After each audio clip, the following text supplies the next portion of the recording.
سورہ بقرہ آیت نمبر 284۔ آپ حضرات کے پاس پیج نمبر ہے 15، سیکنڈ لاسٹ لائن ہے۔ اعوذ باللہ من الشیطان الرجیم، بسم اللہ الرحمن الرحیم۔ للہ ما فی السماوات وما فی الارض وَإِن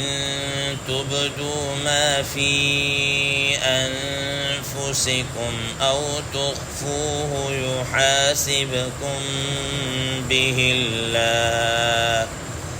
فَيَغْفِرُ لِمَن يَشَاءُ وَيُعَذِّبُ مَن يَشَاءُ وَاللَّهُ عَلَى كُلِّ شَيْءٍ قدیر۔ صدق اللہ العظیم۔ اللہم صل علی محمد النبی الأمی وعلی آلہ وسلم تسلیما کثیرا کثیرا۔ محترم سامعین کرام، اس آیت مبارکہ کا ترجمہ اللہ تبارک و تعالی ارشاد فرماتے ہیں، للہ ما فی السماوات وما فی الارض۔ اللہ تعالی ہی کی ملکیت میں ہے، اللہ تعالی ہی کے لیے ہے جو کچھ آسمانوں میں ہے اور جو کچھ زمین میں ہے۔ وَإِن تُبْدُوا مَا فِي أَنفُسِكُمْ، اور اگر تم ظاہر کرو جو کچھ تمہارے نفسوں میں ہے، او تخفوہ، یا تم اس کو پوشیدہ رکھو گے، یحاسبکم بہ اللہ، اللہ تبارک و تعالی تم سے اس کا حساب لیں گے۔ فیغفر لمن یشاء ویعذب من یشاء، تو پھر اس میں جس کے لیے چاہے بخشش کر دیں اور جس کو چاہیں عذاب دیں گے۔ واللہ علی کل شیء قدیر، اور اللہ تبارک و تعالی ہر چیز پر پوری قدرت رکھنے والے ہیں۔ محترم سامعین کرام، سورہ بقرہ جو قرآن مجید کی سب سے بڑی سورت اور اس کا یہ آخری رکوع 40واں رکوع ہے۔ محترم سامعین کرام، اس صورت کے اندر آپ حضرات کے سامنے بہت سارے مسائل کو اللہ تبارک و تعالی نے ڈسکس کیا ہے، جن میں سے آپ دیکھ لیجئے، چاہے وہ طلاق سے متعلق ہوں، چاہے وہ کیا کہتے ہیں اپنا معاملات ہوں، معاشرت ہو، چاہے اسی طریقے سے رہن سہن کے معاملات ہوں، اسی طریقے سے انفاق فی سبیل اللہ کے مسائل ہوں،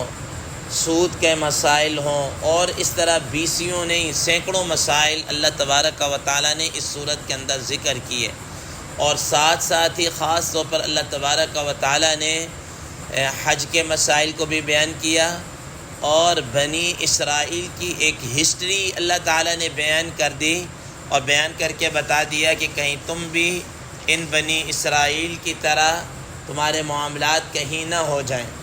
یہ ساری چیزیں اللہ تبارک و تعالی نے ڈیٹیل کے ساتھ اس صورت کے اندر بیان کی۔ اب اس آخری رکوع کی اس پہلی آیت مبارکہ میں اللہ تبارک و تعالی اپنے حاکمیت اعلیٰ ہونے کو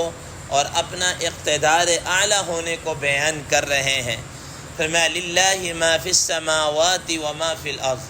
کہ اللہ ہی کے لیے جو کچھ آسمانوں میں ہے، جو کچھ زمینوں میں ہے۔ اب جب اللہ ہی کے لیے ہے تو وہ اللہ تبارک و تعالی مالک ہیں، اور مالک کو اختیار ہے کہ وہ جس طرح کا بھی حکم دینا چاہیں وہ حکم دے سکتے ہیں۔ چنانچہ اللہ تبارک و تعالی مالک ہونے کی حیثیت سے اللہ تعالیٰ نے سارے احکامات انسانوں کے لیے اتارے ہیں،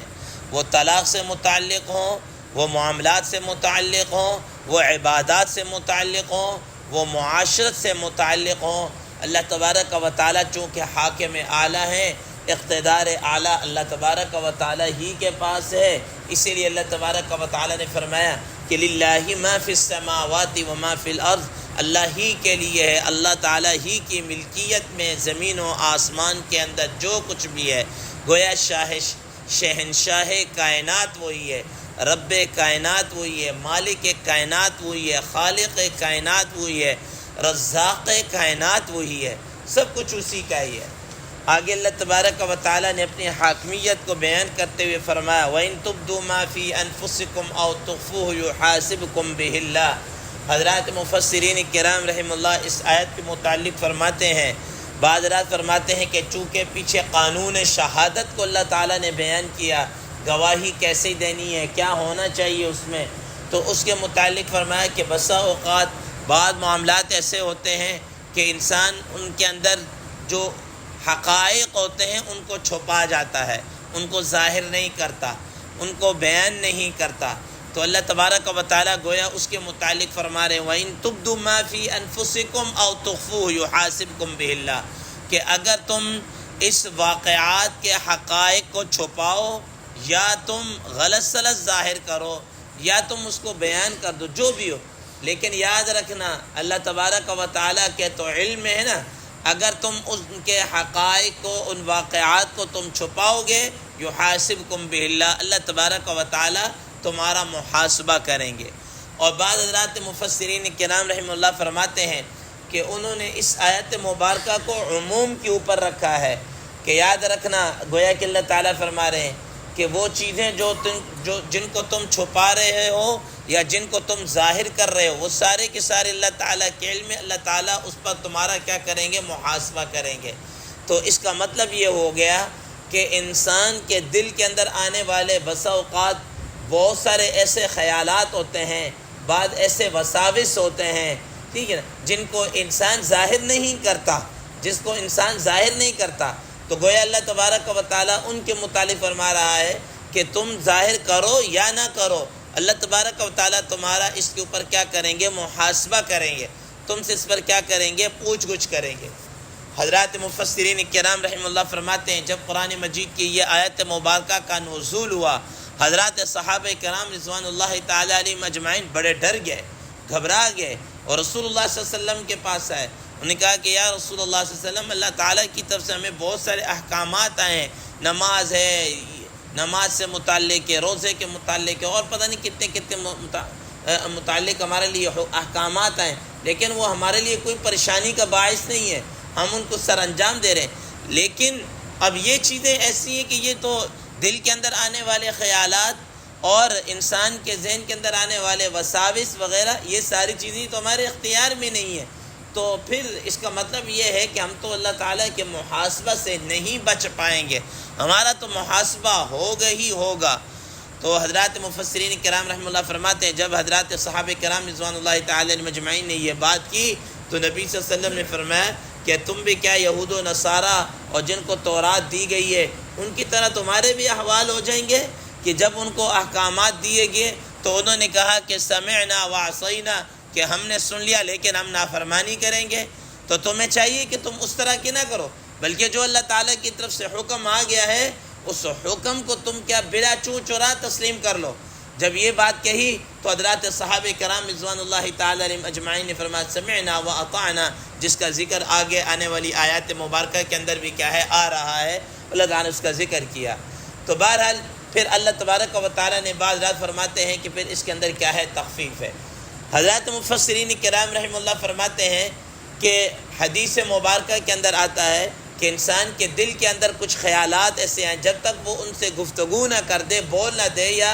ان پر عمل نہ کرے تب تک محاسبہ نہیں ہوگا، تب تک اس سے پوچھ گچھ نہیں کی جائے گی۔ جبکہ یہاں پر معاملہ تو یہ نظر آ رہا ہے خیالات آئے نہیں اور اللہ تعالیٰ کی طرف سے کوئی پوچھ گچھ ہوئی نہیں، محاسبہ ہوا نہیں، تو یہ تو آپس میں ایک طرح سے تضاد ہے۔ علامہ قرطبی رحمہ اللہ اس کے متعلق فرماتے ہیں، ایک جواب یہ دیتے ہیں کہ بھئی بات یہ ہے کہ وہ جو حدیث مبارکہ میں آتا ہے جو تمہارے دل میں خیالات وغیرہ ہیں، جب تک تم اس پر عمل نہ کر لو یا زبان سے نہ نکال لو، اس سے مراد وہ ہے کہ بعض چیزیں ایسے ہوتی ہیں کہ انسان نے نکاح کیا ہے طلاق کے متعلق انسان کے دل کے اندر عجیب و غریب خیالات آنا شروع ہو جاتے ہیں، میں طلاق دے دوں، یہ کر دوں، ایسا کر دوں، یا کوئی اور ایسی چیزیں آنا شروع ہو جاتی ہیں، تو فرمایا کہ یہ ان کے متعلق کہ جب تک وہ زبان سے نہ نکالے یا جب تک عمل نہ کر لے تو صرف ان چیزوں کے خیال آنے پر ان کا مواخذہ نہیں ہوگا، اور اس پر کوئی قانون شریعت حرکت میں نہیں آئے گا، اس پر لاگو نہیں ہوگا، ٹھیک ہے نا۔ اور بعض رات فرماتے ہیں کہ انسان کے اوپر آنے والے خیالات یہ دو قسم کے ہیں،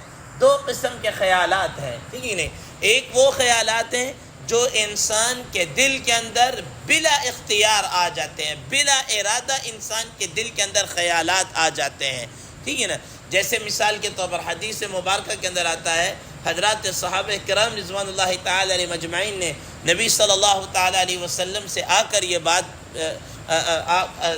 نبی صلی اللہ علیہ وسلم کے پاس آ کر یہ بات کہ یا رسول اللہ علیہ وسلم، بس اوقات ہمارے دل میں ایسے ایسے خیالات آتے ہیں کہ ان خیالات کا ظاہر کرنا اتنا ہمیں برا لگتا ہے کہ اس کی بنسبت جل کر کوئلہ ہو جانا ہمیں زیادہ پسند ہے، کہ ہم جل کر کیا ہو جائیں، کوئلہ ہو جائیں، یہ زیادہ ہمیں پسند ہے بنسبت ان خیالات کے آنے کے، ٹھیک ہے کہ نہیں۔ مثال کے طور پر کہ وہ بعض حضرات نے یہ فرمایا کہ انہوں نے یہ بھی کہا کہ ہمیں یہ خیال آتا ہے کہ جب کہ کیا کہتے ہیں کہ اس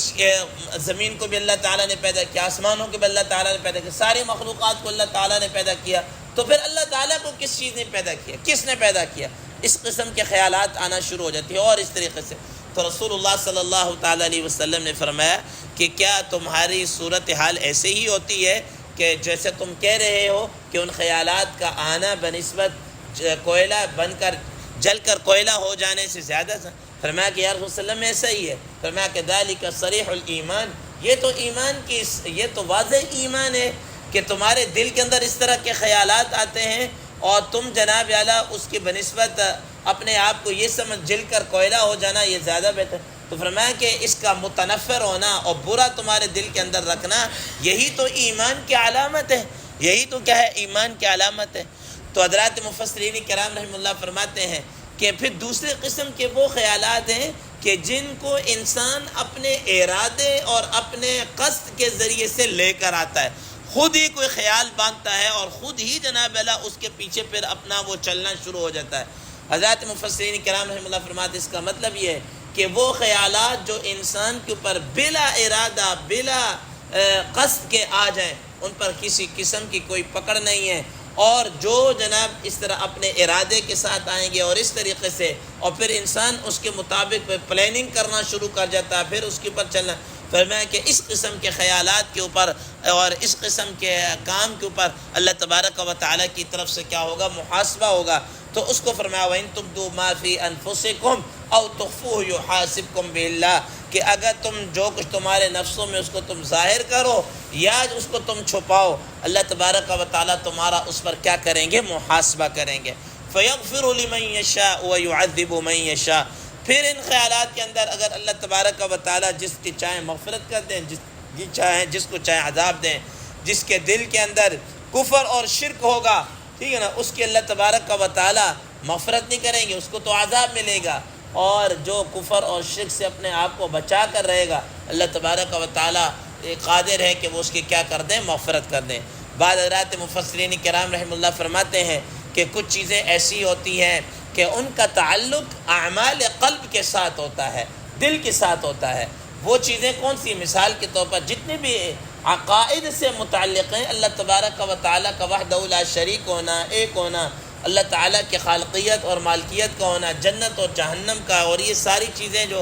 جو دل کے ساتھ جن کو انسان قبول کرتا ہے، فرمایا کہ یہ چیزیں اگر انسان کے دل کے اندر ٹھیک رہیں تو اللہ تعالیٰ کی طرف سے کیا ہوگی، مغفرت ہوگی، اور اگر یہ چیزیں ٹھیک نہ رہیں تو پھر اللہ تبارک و تعالیٰ فرما رہے یحاسبکم بہ اللہ، تمہارا اس پر کیا ہوگا، محاسبہ ہوگا۔ بہرحال تو اس کا مطلب یہ ہوا کہ وہ خیالات جو انسان کے دل پر، وہ وساوس جو دل پر آتے ہیں بلا اختیار بلا ارادہ آ جاتے ہیں، اور انسان کا عمل کوئی بھی دخل نہیں ہوتا، انسان ان میں کیا ہے، مجبور ہے، تو اس پر کسی قسم کا کوئی مواخذہ نہیں ہوگا۔ یہ ایسا ہی جیسا کہ حضرات مفسرین کرام رحمہ اللہ فرماتے ہیں کہ ایک آدمی ہے کہ اس کو راشا کی بیماری ہے، اس کے ہاتھ کانپ رہے ہیں، اب اس کے ہاتھ اس کے اختیار میں نہیں اس کو روکنا۔ یا ایک انسان ہے رات کو سوتا ہے، سونے کے اندر اس کی عادت ہے، بولتا رہتا ہے، بول رہا ہے، ابھی اس کے اختیار میں نہیں، تو جیسے یہ چیزیں اس کے اختیار میں نہیں، اس پر کوئی مواخذہ، کوئی پکڑ نہیں ہے، ویسے ہی ان خیالات کے اوپر بھی اس پر کوئی کیا پکڑ